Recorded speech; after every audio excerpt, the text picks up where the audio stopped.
Good evening. আজকে সন্ধ্যের টিফিনে বোন বানাচ্ছে। কি বানাচ্ছিস? Egg sandwich. ও নিজের হাতে বানাচ্ছে, কোনো হেল্প করছে না, একাই কেটে কুটে গুছিয়ে বানাচ্ছে। আর এখানে ডিম আলুটা সেদ্ধ হচ্ছে, এটা দিয়ে বানাবে। আমি এখানে খাচ্ছি চা, আমি আর জেঠিমা চা খাচ্ছি।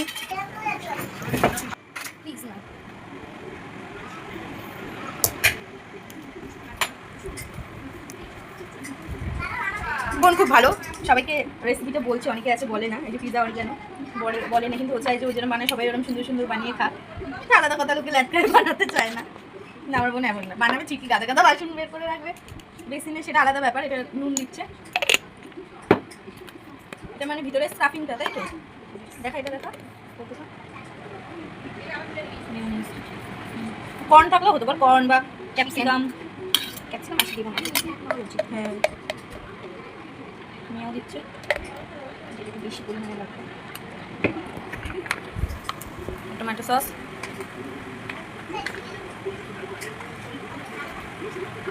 লঙ্কা কুচিছিস?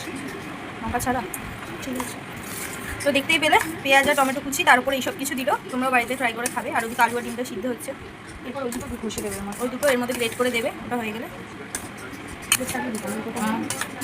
তোমরা এখানে চিলি ফ্লেক্স তো দিতে পারো, যে যেরকম খাবে সেরকম আমরা দিলাম। হ্যাঁ, যেহেতু ছিল না তাই আর দিইনি।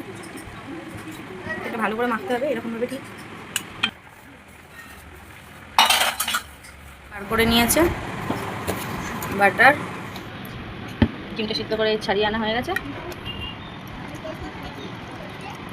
এরকমভাবে গ্রেট করে নেবে তোমরা।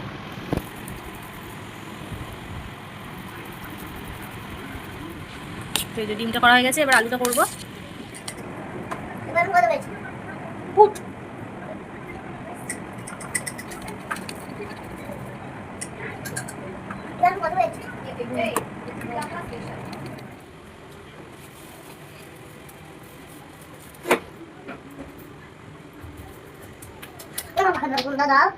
ওই তুন্না মিমিকে বলো, ওখানে আছে।